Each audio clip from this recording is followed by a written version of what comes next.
दोस्तों हमारी यूट्यूब पे जो भी क्लासेस चलती हैं उन क्लासेस के यदि आप नोट्स पाना चाहते हैं या डाउनलोड करना चाहते हैं तो दोस्तों आप डाउनलोड कर सकते हैं। आपको इसके लिए कुछ नहीं करना है, आपको हमारी वेबसाइट www.additionclass.com पर जाना है, जिसका लिंक आपको डिस्क्रिप्शन में मिल जाएगा। तो वहाँ से जाकर आप जो भी हमारी यूट्यूब पर क्लासेस चलती है उन क्लासेस के नोट्स आपको वहाँ मिल जाएंगे और उन नोट्स को आप डाउनलोड भी कर सकते हैं। इतना ही नहीं दोस्तों, अदर सब्जेक्ट के जो भी नोट्स हैं आपको उस वेबसाइट पर मिल जाएंगे। और दोस्तों यूट्यूब पे जो इस समय क्लासेस चल रही है ना, तो इस क्लास के नोट्स भी आपको मिल जाएंगे, उसका लिंक भी आपको डिस्क्रिप्शन में मिल जाएगा। तो दोस्तों जरूर हमारे जो यूट्यूब पर क्लासेस चलते हैं उनके नोट्स जरूर डाउनलोड कीजिए और स्टडी कीजिए। धन्यवाद। हेलो स्टूडेंट, मैं मोहित तोमर आप सभी का आपके प्यारे यूट्यूब चैनल एडिशन क्लास में स्वागत करता हूं। दोस्तों आज की इस वीडियो का जो हमारा टॉपिक है वह है मिश्र समानुपात।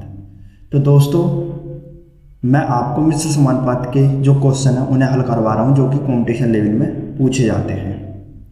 और दोस्तों मैंने आपकी मिश्र समानुपात की 3 क्लासेज अटेंड कर ली हैं। यदि दोस्तों आपने वो 3 क्लासेज नहीं अटेंड की हैं तो दोस्तों ज़रूर अटेंड कीजिएगा, क्योंकि दोस्तों उन क्लासेज में मैंने आपको मिश्र समानुपात की जो बेसिक बातें थी वो समझाई थी, जो बेसिक कॉन्सेप्ट था वो समझाने की कोशिश की थी कि मिश्र समानुपात में जो क्वेश्चन है उन्हें किस तरीके से हल करना चाहिए और किस सूत्र पर मिश्र समानुपात के क्वेश्चन हल होंगे।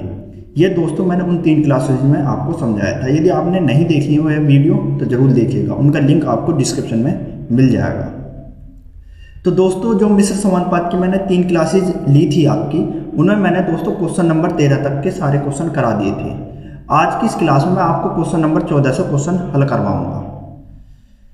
तो दोस्तों जैसा कि जब भी मैं मिश्र समानुपात का आपको क्वेश्चन हल करवाता हूं तो दोस्तों मैं हमेशा कहता हूं कि मिश्र समानुपात के जो भी क्वेश्चन है ना वो एक ही सूत्र पर हल होंगे, और वह सूत्र है M1 H1 D1 upon W1 बराबर M2 H2 D2 upon W2।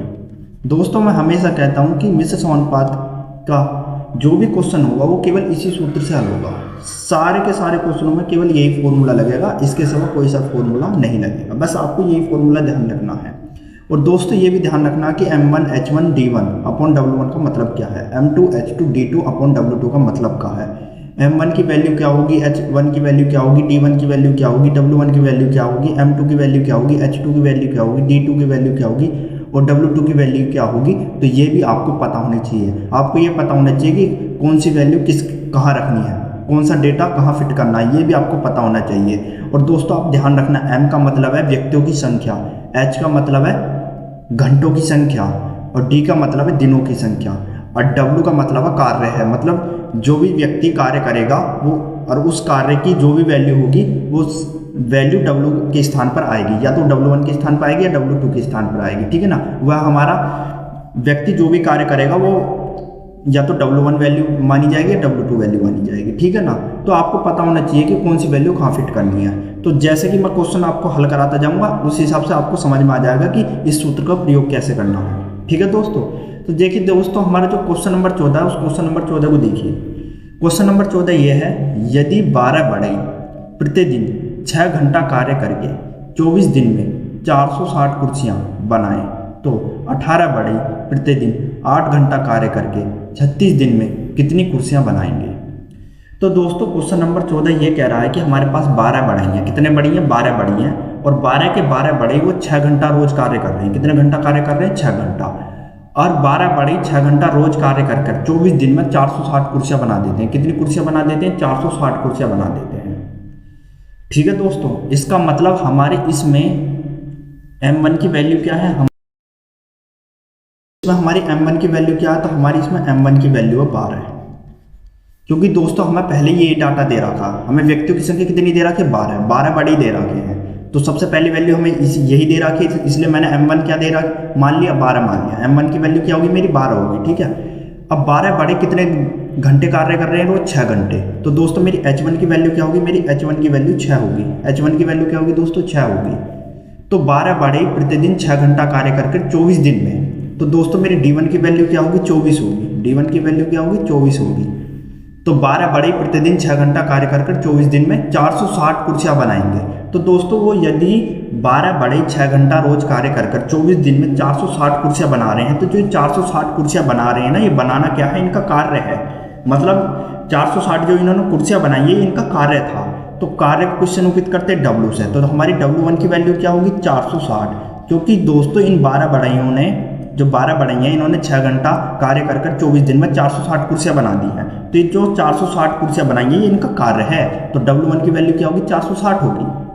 आगे क्वेश्चन क्या कह रहा है, आगे क्वेश्चन कह रहा है तो 18 बढ़ई प्रतिदिन 8 घंटा कार्य करके 36 दिन में कितनी कुर्सियाँ बनाएंगे। तो दोस्तों हमसे ये कह रहा है कि 18 बढ़ई, तो दोस्तों M2 की वैल्यू क्या होगी 18 बढ़ई होगी प्रतिदिन 8 घंटा कार्य करके। अब ये 18 जो बढ़ई हैं, ये प्रतिदिन कितना घंटे कार्य कर रहे हैं 8 घंटे। तो H2 की वैल्यू क्या होगी मेरी 8 होगी। 36 दिन में कितनी कुर्सियां बनाएंगे। तो दोस्तों ये जो 18 बढ़ई हैं, ये कितने दिन तक कार्य करते हैं 36 दिन तक कार्य करते हैं। तो D2 की वैल्यू क्या है 36 होगी। D2 की वैल्यू क्या होगी 36 होगी। अब ये कह रहा है कि जो 18 बढ़ई है, ये 8 घंटे रोजाना कार्य करें तो 36 दिन में कितनी कुर्सियां बनाएंगे। तो हमसे W2 की वैल्यू पूछ रहा है, मतलब W1 की वैल्यू तो दे रखी थी कि 460 कुर्सियां बना रहे हैं। अब हमसे पूछ रहा है कि W2 मतलब 18 बढ़ई 8 घंटे रोजाना कार्य करें तो 36 दिन में कितनी कुर्सियां बनाएंगे, ये हमसे पूछ रहा है। तो दोस्त हम कुछ नहीं करेंगे, सूत्र के हिसाब से डेटा को रखेंगे। M1 की वैल्यू क्या है 12 गुणा H1 की वैल्यू 6 गुणा D1 की वैल्यू 24 अपॉन W1 की वैल्यू 460 लिखेंगे दोस्तों, बराबर M2 की वैल्यू क्या है दोस्तों 18 लिखेंगे, गुणा H2 की वैल्यू क्या है 8 लिखेंगे, गुणा D2 की वैल्यू क्या है दोस्तों 36 लिखेंगे, अपॉन हमें W2 की वैल्यू क्या दे रखी है, कुछ भी नहीं, हमें तो ज्ञात करनी है, तो W2 के स्थान पर W2 ही लिखेंगे। अब क्या करना, अब इस समीकरण को हल करना, तो हल कीजिए दोस्तों। कैसे करेंगे देखिए दोस्तों, 12 चौक 12 36, 8 24, 6 18, इस 3 से ये वाला 3 कट गया, बचा कि यहाँ क्या 3 और यहाँ क्या बचेगा 1, क्योंकि यहाँ की ऊपर की सारी वैल्यू कट चुकी हैं। तो ऊपर यहाँ 1 बचेगा, नीचे 460 है, यहाँ 3 बचा है, नीचे क्या W2 है। तो हम क्या करेंगे, इस 460 की गुणा 3 से कर देंगे और इस W2 की गुणा 1 से करेंगे, क्योंकि इन दोनों के बीच में बराबर का चिन्ह है। और बराबर के चिन्ह में हम क्या करते हैं कि हम तिरछी गुणा कर देते हैं, इस वाली संख्या की इससे गुणा कर देते हैं, इस वाली संख्या की इससे गुणा कर देते हैं। तो 460 की किससे गुणा करनी है 3 से, और W2 की गुणा किससे करनी है 1 से। तो W2 की गुणा जब मैं 1 से करूँगा तो ये हो जाएगा मेरा W2 गुणा 1 बराबर, और 460 गुणा 3 से करूँगा तो ये हो जाएगा मेरा 460 गुणा 3, क्या हो जाएगा 460 गुणा 3। अब दोस्तों क्या करेंगे, W2 की गुणा 1 से कर देंगे, किससे करेंगे 1 से। W2 1 जा W2, मतलब W2 की गुणा 1 से करेंगे तो W2 ही आएगा, ठीक है दोस्तों। और 460 की 3 से गुणा करेंगे, देखिए 0 की 0, 3 छिंग 18 का 8 का लगा 1, 3 चौक 12 1 13। तो दोस्तों मेरा कितना आएगा, मेरा आएगा 1380। इसका मतलब 18 बढ़ई 8 घंटे यदि रोजाना कार्य करें तो 36 दिन में 1380 कुर्सियाँ बनाएंगे। कितनी कुर्सियाँ बनाएंगे 1380। तो हमारा ऑप्शन नंबर कौन सा सही है, हमारा ऑप्शन नंबर डी सही है दोस्तों। कौन सा सही है, ऑप्शन नंबर डी सही है। अब दोस्तों आते हैं अगले क्वेश्चन पर। अगला क्वेश्चन क्या है दोस्तों, अगला क्वेश्चन हमारा क्वेश्चन नंबर 15 है। और क्वेश्चन नंबर 15 क्या कह रहा है, क्वेश्चन नंबर 15 ये कह रहा है दोस्तों, 7 आदमी किसी कार्य को 12 दिन में पूरा कर सकते हैं, उससे दुगने कार्य को 8 दिन में पूरा करने के लिए कितने अतिरिक्त आदमियों की आवश्यकता होगी। तो दोस्तों देखिए, हमें क्वेश्चन में कहा गया है कि 7 आदमी हैं और वो 7 आदमी किसी कार्य को 12 दिन में पूरा कर सकते हैं। तो दोस्तों हमारे पास M1 की वैल्यू क्या है, M1 की वैल्यू 7 है। अब वह 7 आदमी जो है ना किसी कार्य को कितने दिन में पूरा कर रहे हैं, 12 दिन में पूरा कर रहे हैं। अब दोस्तों कौन सा कार्य है ये भी तो हमें पता होना चाहिए, और उस कार्य की वैल्यू क्या है, उस कार्य का डेटा का ये भी तो पता होना चाहिए। तो हमें कार्य का कोई डेटा तो दे नहीं रखा, अभी 7 आदमी 12 दिन में कार्य कर रहे हैं, तो कितना कार्य कर रहे हैं, वो कार्य कितना है ये भी तो हमें पता होना चाहिए, वो तो हमें दे नहीं रखा। तो हम क्या करेंगे दोस्तों, W1 की वैल्यू 1 मान लेंगे। W1 की वैल्यू क्या मान लेंगे, 1 मान लेंगे कि जो 7 आदमी है वो एक कार्य जो है वो 12 दिन में खत्म कर रहे हैं। 7 आदमी जो हैं वो एक कार्य को कितने दिन में खत्म कर रहे हैं, 12 दिन में खत्म कर रहे हैं। तो D1 की वैल्यू क्या होगी, 12 होगी। दोस्तों हमसे क्वेश्चन में देखिए, क्वेश्चन को समझने की कोशिश कीजिए। क्वेश्चन कह रहा है कि 7 आदमी किसी कार्य को 12 दिन में पूरा कर सकते हैं। तो 7 आदमी किसी कार्य को 12 दिन में पूरा तो कर रहे हैं। अब वो कार्य कितना ये भी तो हमें पता होना चाहिए, उस कार्य का डेटा भी तो पता होना चाहिए, वो तो हमें दे नहीं रखा। तो मैंने क्या करा, मैंने W1 की वैल्यू 1 मान लिया कि मैंने मान लिया है कि एक समय के लिए थोड़ी देर के लिए कि 7 आदमी एक कार्य को 12 दिन में पूरा करते हैं। इससे क्या होगा, समीकरण को हल करने में हमें आसानी होगी दोस्तों, और कुछ नहीं होगा, हमें क्वेश्चन को हल करने में थोड़ी आसानी होगी, ठीक है ना। तो ऐसा मान लेना चाहिए, ठीक है। अब आगे क्वेश्चन क्या कह रहा है, आगे क्वेश्चन कह रहा है कि उससे दुगने कार्य को, अब दोस्तों 7 आदमी जितना पहला कार्य कर रहे थे ना, उससे दुगना कार्य अब करना है। तो पहले 7 आदमी कितना कार्य कर रहे थे, एक कार्य कर रहे थे, तो अब कितना कार्य करेंगे, 2 कार्य करेंगे, इससे दुगना कार्य करेंगे। भाई 1 का दुगना क्या होगा, 2 होगा। तो पहले भाई 7 आदमी पहले कितने कार्य कर रहे थे, 1 कर रहे थे। अब ये कह रहा है कि उससे दुगने कार्य को, अब जितने आदमी पहले एक कार्य को खत्म कर रहे थे ना, उससे दुगने कार्य को अब खत्म करना है। तो 1 का दुगना 2। दोस्तों आगे क्या कह रहा है, तो दोस्तों देखिए, उससे दुगने कार्य को 8 दिन में पूरा करने के लिए, तो दोस्तों ये जो 2 कार्य है ना, इस 2 कार्य जो W2 की वैल्यू क्या हमारी 2, तो इस 2 कार्य को पूरा करने में कितने दिन का समय लगा है, 8 दिन का समय लगा है। कितने दिन का समय लगा है, 8 दिन का। तो दोस्तों क्वेश्चन क्या कह रहा है, उससे दुगने कार्य को 8 दिन में पूरा करने के लिए कितने अतिरिक्त आदमियों की आवश्यकता होगी। तो मतलब दोस्तों ये है कि 7 आदमी जब एक कार्य को 12 दिन में समाप्त कर रहे थे, तो इसी कार्य का जो दुगना है, तो 1 का दुगना क्या होगा, 2। मतलब पहले जो एक कार्य था वो 12 दिन में समाप्त हो रहा था, 7 आदमी एक कार्य को 12 दिन में समाप्त कर रहे थे। तो इससे जो दुगना कार्य है ना, ये जो 2 कार्य है, इस कार्य को 8 दिन में पूरा करने के लिए हमें कितने अतिरिक्त आदमियों की आवश्यकता होगी। क्योंकि पहले तो 7 आदमी थे, तो 7 आदमी से कितने एक्स्ट्रा आदमी और चाहिए हमें। तो दोस्तों हमसे M2 की वैल्यू निकलवा रहा है, तो M2 की वैल्यू हम क्या मानेंगे, 7 प्लस का x मानेंगे। क्यों, क्योंकि 7 आदमी, तो ये कह रहा है कि 7 आदमी तो रहेंगे ही रहेंगे।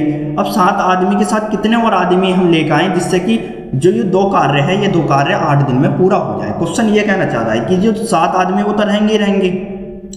अब इन 7 आदमियों में कितने और आदमी हम जोड़ें, ताकि जो ये 2 कार्य है ना, ये 2 कार्य 8 दिन में समाप्त हो जाए। क्वेश्चन ये कह रहा है। हमारे पास सारा डेटा पता चल चुका, अब इस डेटा को सेट करना है। तो देखिए M1 की वैल्यू क्या है, 7 गुणा W1 की वैल्यू क्या है, 1 लिखेंगे अपन में, गुणा D1 की वैल्यू क्या है, 12। अब दोस्तों H1 की वैल्यू तो दे नहीं रखी, तो छोड़ देंगे। अब दोस्तों M2 की वैल्यू क्या है, 7 प्लस के x, क्या दे रखी है, 7 प्लस के x। W2 की वैल्यू क्या है दोस्तों, 2, तो अपन में 2 लिखेंगे, गुणा D2 की वैल्यू क्या है दोस्तों, 8, क्योंकि 8 दिन में हमें इस कार्य को समाप्त करना। अब क्या करना है, इस समीकरण को हल करना। तो हल कीजिए दोस्तों, 2 चौक 8, 4 तिया 12 और 7 तिया 21। भाई 7 की गुणा 3 में करेंगे तो क्या हो जाएगा, 7 तिया 21 बराबर 7 प्लस का x। अब दोस्तों देखिए x तो हमारी चर राशि है और 7 हमारी अचर राशि है और 21 भी अचर राशि है, तो चर पद एक तरफ कर लेंगे, अचर पद एक तरफ कर लेंगे। तो इस 7 को राइट हैंड साइड से लेफ्ट हैंड साइड ले जाएंगे, ठीक है। तो यहाँ हो जाएगा मेरा 21। अब दोस्तों देखिए 7 तो यहाँ तो प्लस में है राइट हैंड साइड में, तो लेफ्ट हैंड साइड में लेके चला जाऊंगा तो किस में हो जाएगा, माइनस का। तो ये हो जाएगा मेरा 21 माइनस के 7, क्या हो जाएगा, 21 माइनस के 7 बराबर x। अब दोस्तों 21 में से 7 गए तो क्या बचेगा, 14 बराबर के x। तो दोस्तों हमें कितने अतिरिक्त आदमियों की आवश्यकता है, 14 अतिरिक्त आदमियों की आवश्यकता है। तो हमारा ऑप्शन नंबर कौन सा सही है, हमारा ऑप्शन नंबर सी सही है। आते हैं दोस्तों अगले क्वेश्चन पर। अब दोस्तों देखिए हमारा अगला क्वेश्चन क्या है। तो दोस्तों हमारा जो अगला क्वेश्चन है वह अगला क्वेश्चन है क्वेश्चन 16 है।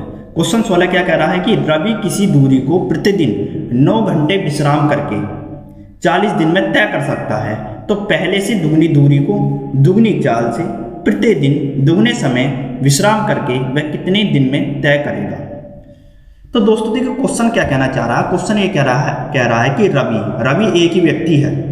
रवि, हाँ दोस्तों जो व्यक्तियों की संख्या दी गई है एक ही दी गई है, और M1 की वैल्यू भी वही दी गई है और M2 की वैल्यू भी वही दी गई है। मतलब पहले भी हमें उसी व्यक्ति की बात बताई गई है, दूसरी वे में भी हमें उसी व्यक्ति की बात बताई गई है। कहने का मतलब है पहले भी हमें उसी व्यक्ति का डेटा दे रखा है, दूसरी में भी हमें उसी व्यक्ति का डेटा दे रखा है।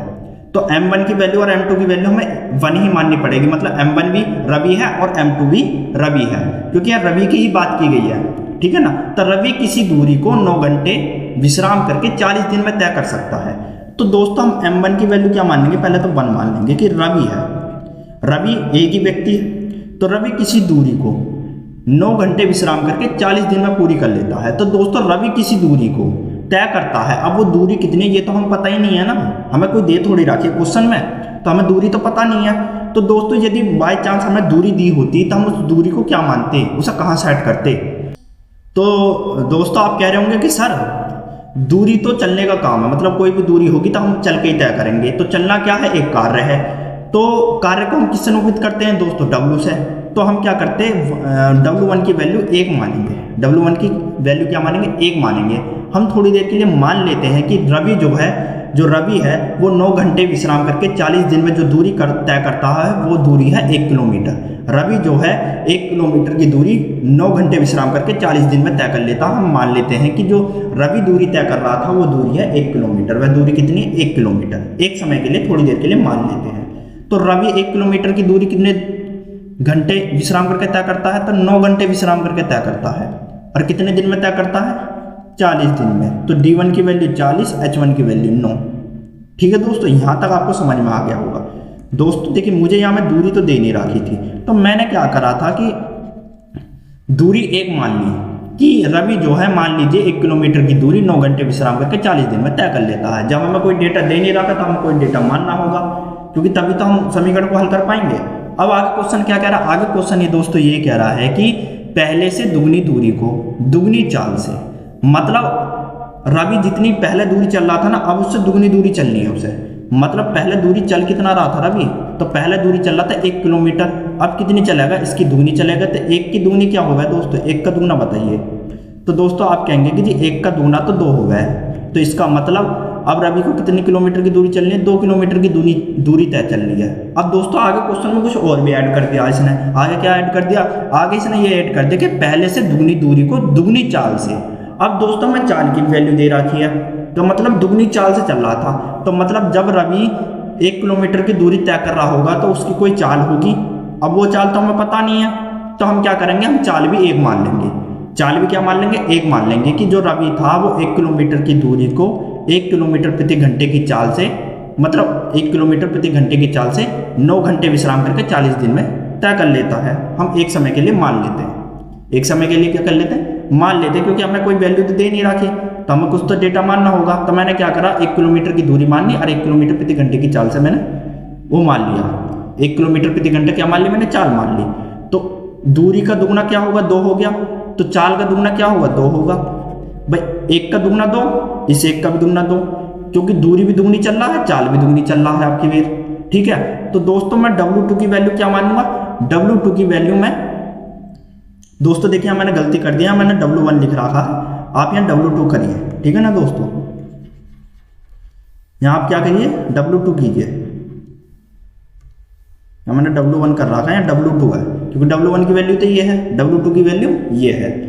तो क्योंकि पहले तो जो चाल चल रहा था वो 1 किलोमीटर चल रहा था, कितने किलोमीटर प्रति घंटे की चाल से, 1 किलोमीटर प्रति घंटे की चाल से। ठीक है, अब इससे दुगनी दूरी को दुगनी चाल से उसे चलना है, अब इससे दुगनी दूरी को दुगनी चाल से चलना है। और आगे क्या कर रहा है, प्रतिदिन दुगने समय विश्राम करके, मतलब रवि पहले जितना विश्राम कर रहा था ना उससे अब दुगना विश्राम करना है। तो अब H2 की वैल्यू मैं क्या मानूं, अब मैं H2 की वैल्यू मुझे पहले जो विश्राम कर रहा था उसकी दुगनी माननी है। तो पहले कितने घंटे विश्राम कर रहा था, 9 घंटे विश्राम कर रहा था, अब कितने घंटे विश्राम करेगा, 18 घंटे विश्राम करेगा। भाई पहले रवि जो था 9 घंटे विश्राम कर रहा था, अब उससे दुगना विश्राम कर रहा है, तो 9 का दुगना क्या होगा, 18 होगा, 9 दूनी 18 है। तो दुगने समय विश्राम करके वह कितने दिन में तय करेगा। और हमसे ये पूछ रहा है कि D2 की वैल्यू ज्ञात कीजिए, मतलब दिन निकलवा रहा है कि पहले से दुगनी दूरी को दुगनी चाल से 18 घंटे में विश्राम करके कितने दिन में तय करेगा।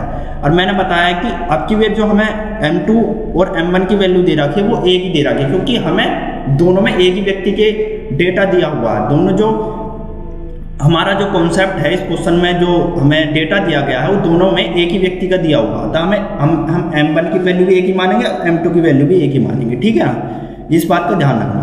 अब दोस्तों M1 की वैल्यू क्या, 1 गुणा W1 की वैल्यू क्या दोस्तों हमारी, 1 गुणा 1। ठीक है दोस्तों, H1 की वैल्यू क्या है, 9 बराबर।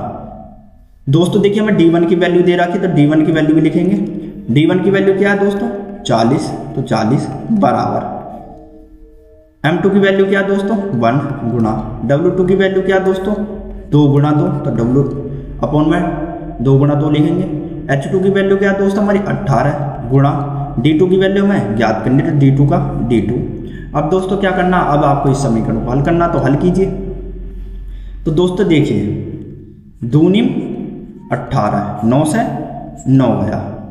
अब दोस्तों देखिए यहाँ भी ऊपर एक बचा है और नीचे भी एक ही बचेगा, क्योंकि एक से एक काटेंगे तब भी एक आएगा और एक को एक से वैसा काटते नहीं क्योंकि एक ही वैल्यू आती है, ठीक है ना दोस्तों। तो हम क्या करेंगे, इस 40 की गुणा 2 से कर देंगे और इस 1 की गुणा d2 से कर देंगे, ठीक है दोस्तों, क्योंकि बीच में बराबर का चिन्ह है और जब दो भिन्नों के बीच में बराबर का चिन्ह आता है तो हम उसमें कैची गुणा करते हैं।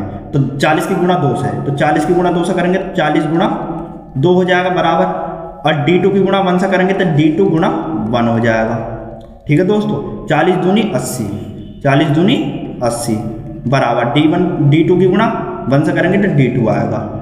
तो दोस्तों d2 की वैल्यू कितनी आई है 80 आई है। इसका मतलब ये है कि रवि जो है दुगनी दूरी को दुगनी चाल से 18 घंटे विश्राम करके 80 दिन में तय कर देगा। यह हमारा आंसर है 80 दिन।